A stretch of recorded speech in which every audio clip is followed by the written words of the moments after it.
João capítulo 16, verso 33. Eu quero trazer uma palavra aos irmãos e depois dessa palavra fazer uma convocação santa nesta noite. Confesso que gostaria de ter começado esse culto pregando. João capítulo 16, verso 33. Estas coisas vos tenho dito, para que tenhais paz em mim. No mundo passais por aflições, mas tende bom ânimo. Eu venci o mundo. E eu queria pensar com você sobre essa expressão que neste mês temos trabalhado e dado tanta ênfase. Não desanime. Ou seja, tende bom ânimo, enfrentar a com bom ânimo. E temos aqui tentando trazer tantos argumentos e ilustrações.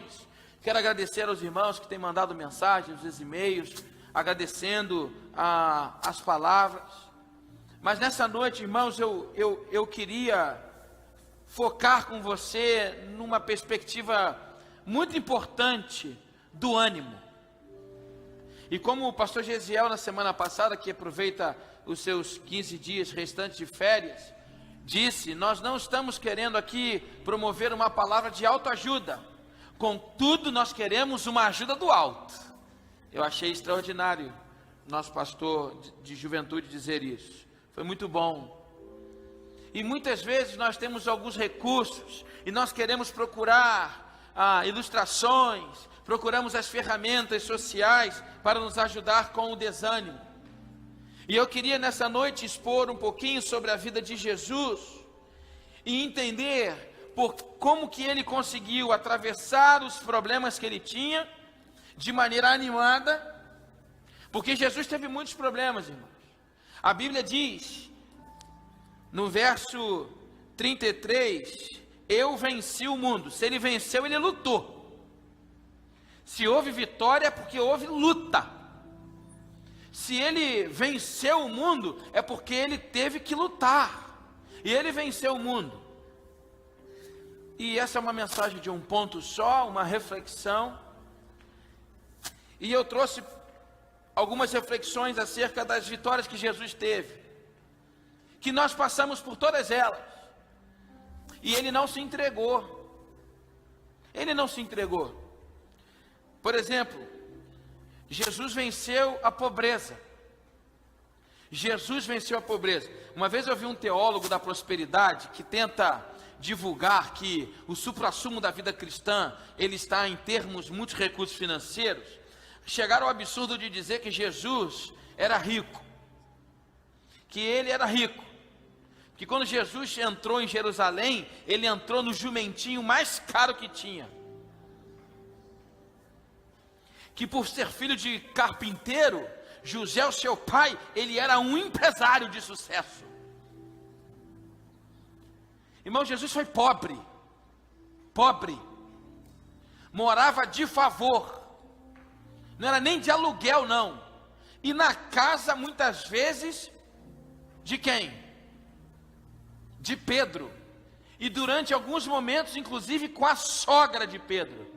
Você morar na casa de favor de alguém e durante esse processo ainda ter a sogra do teu amigo é dose, irmãos. Jesus foi pobre. Nos evangelhos nós encontramos claramente quando ele diz para alguém que queria segui-lo assim muito apaixonadamente, ele disse, olha, cuidado, hein? Eu não tenho nem onde reclinar a minha cabeça. Jesus vivia da oferta e da doação de mulheres. Jesus tinha muito pouco, mas a sua pobreza, e eu fico pensando em Jesus na sua eternidade, que é o grande problema e a grande questão da nossa vida nessa noite. Ele tinha tudo. Eu não sei se você em algum momento da sua vida teve muitos recursos. Eu não sei se em algum momento da sua vida você teve uma queda financeira. É muito difícil isso acontecer no Brasil. Isso quase não acontece na nossa nação. Mas Jesus viveu isso, irmãos.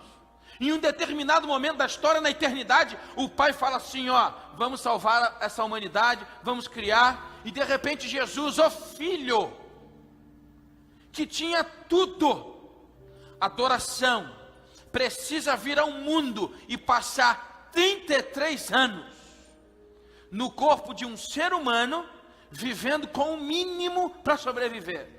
Sabe o que Jesus atravessou? Uma queda na vida. Eu estou fazendo uma grande comparação, é óbvio. Ele se entregou a si mesmo, ele se deu por nós, mas isso não causou desânimo em Jesus. Eu queria que você pudesse vencer o desânimo, talvez, de passar por momentos como esse, porque tem muita gente nesse país vivendo um desânimo por causa disso. Isso não pode acontecer com todo mundo aqui, mas que não seja a causa do seu desânimo.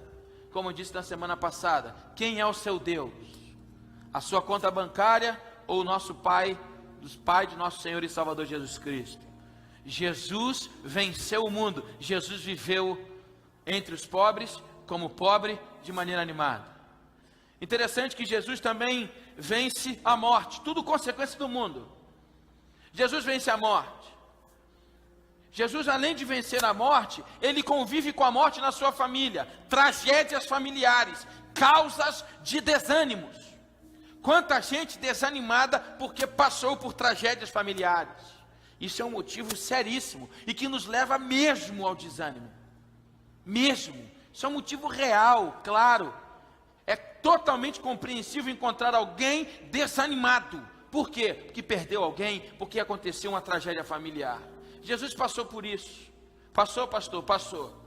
Se eu não me engano, há 2 domingos atrás aqui eu compartilhei sobre a morte de José. Jesus também teve que sepultar um pai. Eu gosto da humanidade de Jesus, irmãos. Eu sou apaixonado pelo projeto divino de ter mandado o nosso Deus na condição de homem e saber o que nós sentimos e sofrer o que nós sofremos. Jesus tem que enterrar José. Jesus não opera o milagre da ressurreição no sepultamento do seu pai. Jesus passa pela dor, um excelente pai, um discipulador, um homem erudito, trabalhador, alguém que cooperou com Jesus na criação do seu filho, alguém que leva seu filho para o Egito, filho de Deus, um excelente pai, morre. O que Jesus faz? Vive a experiência da morte. Ele atravessa isso, tragédias familiares, irmãos. Coisa interessante saber que Jesus passou por essas coisas. Ele venceu o mundo. Uma outra coisa que Jesus vence é o pecado. Eu estou impressionado com essa ideia errada e errônea de que as pessoas têm sobre a teologia da graça. Tanta gente hoje, irmãos, vivendo de maneira pecaminosa, libertina, que não dá testemunho para Deus, frequentando lugares que Jesus estaria para evangelizar, para mudar, para restaurar, que tem agora o seu prazer não na lei do Senhor e nela meditar de dia e de noite, mas tem o seu prazer nas coisas do mundo. Não, porque é a graça, a teologia do reino, a graça, porque a graça, nós vamos estudar muito ano que vem aqui sobre a doutrina da graça, que veio para trazer liberdade e não libertinagem, diferente. Jesus vence o pecado. Eu conheço muita gente, irmãos, já ouvi muita história e eu passei por isso. Como eu fui um jovem desanimado por causa do pecado. O pecado desanima qualquer um. Jesus vence o pecado e vence com bom ânimo. Nós temos 2 ramos na teologia: aqueles que acreditam na impecabilidade de Jesus, que era impossível Jesus pecar, e tem gente que acredita na pecabilidade de Jesus, que era possível Jesus pecar, mas sendo Deus santo, foi obediente até a morte, morte de cruz, e não pecou. Você pode escolher as 2 correntes, mas as 2 terminam no final. Ele não pecou. Ele não ficou desanimado porque o pecado não estava na vida dele. O pecado desanima o crente. Porque se você é crente, o Espírito Santo de Deus vai lhe constranger, vai lhe convencer a sair disso. E quando rebelde nós somos, nós vivemos o desânimo. A diferença, irmãos, que estava em Jesus.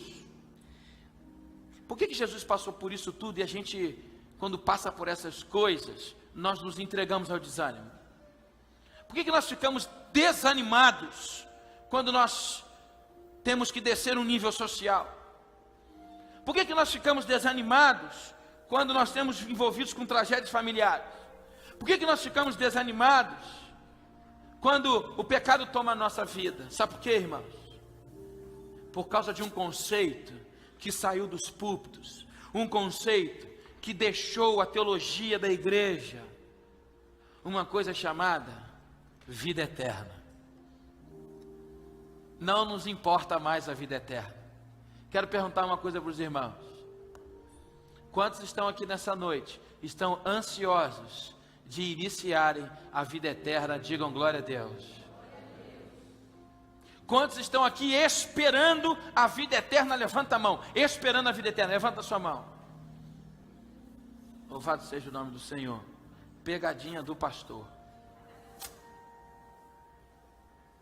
Irmãos, nós entraremos no reino dos céus, mas quando você nasceu de novo em Cristo Jesus, embora você não esteja experimentando a vida eterna, você já está na realidade da eternidade da vida. Sabe por que Jesus passou por isso tudo e teve bom ânimo? Porque Ele venceu o mundo. E como é que Ele venceu o mundo? Eu sei para onde eu estou indo, eu sei que é passageiro, porque a minha vida não será derrubada pelas dívidas, eu não vou ser destruído pela depressão, porque em algum momento isso vai acabar, porque a minha vida em Cristo Jesus não tem mais fim. É isso, Jesus. O problema é que nós temos hoje uma geração de crentes que tem sido vencida pelo mundo, e aí não consegue ter bom ânimo. No mundo vocês terão aflições, é uma verdade. Tem de bom ânimo, eu venci o mundo. Pergunta desta noite: você tem vencido o mundo? Você tem vencido esse mundo? Para ter bom ânimo tem que vencer o mundo. Tem de bom ânimo, eu venci o mundo. Jesus está no capítulo 16 do Evangelho de João, preparando os discípulos para momentos muito duros. O que manteve os apóstolos, irmãos? Eu amo ler e ouvir, embora eu fique muito constrangido sobre a igreja primitiva. O que faz um irmão ser decapitado? E as notícias e os testemunhos é que eles cantavam glórias ao nome do Senhor antes. Você quer um problema desse? Se fosse eu e você, nós estaríamos talvez desanimados. Senhor, a perseguição chegou no Brasil, era tão bom quando eu podia ir lá na igreja Batista Tauá, cantar, e hoje não pode mais. Sabe por quê? Esses irmãos sonham com a vida eterna. Esses irmãos têm os seus pensamentos na eternidade da vida. Eles entenderam que eles não precisam morrer para entrar na vida eterna. Nós já estamos vivendo a eternidade da vida. Então nada pode me desanimar, porque aquele que morreu por mim, venceu o mundo, vencerá em mim também. Amém, irmãos? E aí não tem desânimo. E aí você tem que olhar nessa noite e falar assim para a tua depressão: querida, um beijo, um abraço, eu vou viver para sempre. Você não vai me destruir. Você tem que pegar a notícia que te deram, talvez o seu câncer, o seu problema, e falar assim: ó, você não vai ser causa do meu desânimo. Sabe por quê? Eu estou aqui de passagem, eu sou forasteiro nessa terra, eu não sou deste mundo, eu sou embaixador de Cristo Jesus, eu sei quem cuida de mim. A eternidade da vida não precisa começar quando a vida eterna chega, porque quem já passou em Cristo Jesus, passou da morte para a vida. Só que a eternidade, a vida com Deus, o Evangelho de Jesus, ele foi reduzido à prosperidade, à cura, ao milagre. Eu queria que a eternidade do Evangelho, irmãos, pudesse animar você nessa noite. Queria que você pudesse olhar, você que é solteiro e está desesperado para casar, querido, você é a noiva de Jesus. Você que está desempregado, eu sei que é duro demais, irmãos, duro demais, mas eu queria que você saísse dessa noite sabendo que tem um tempo para o teu desemprego. Irmão, eu vou falar uma coisa para você. A Bíblia diz que depois dos 70, 80, dos 80 anos é enfado. Tenho visto tantos irmãos aí dando show no final da vida,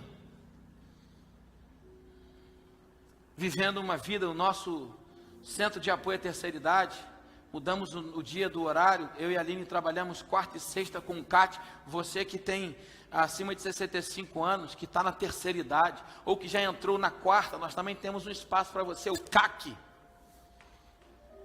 Centro de Apoio à Quarta Idade. Venha. Eu não sei quais são as suas lutas, as suas dores, mas ser idoso nesse país não é fácil não. Mas nós não precisamos viver de maneira desanimada se nós temos o conceito da eternidade no nosso coração. Se nós nos voltarmos para o Evangelho, se nós nos voltarmos para Jesus. Os psicólogos da nossa igreja sabem muito bem o que eu penso da psicologia, da bênção que eles são no meu ministério. E eu tenho muita liberdade do que eu vou dizer aqui nesta noite. Mas nós estamos procurando psicólogos rápido demais, porque nós esquecemos do poder do Espírito Santo de Deus. Logo, logo eu quero um pastor, logo, logo eu quero alguém, meu líder de célula, tem que botar a mão na minha cabeça. Nós perdemos o conceito da eternidade. Nós precisamos voltar, irmãos, a sermos crentes cheios do Espírito Santo. Sabe por quê? Um crente cheio do Espírito Santo tem lugar para o problema, para a aflição, para a dor, para a necessidade, mas não tem lugar para o desânimo. Nós somos muitas vezes desanimados porque nós estamos vazios de Deus.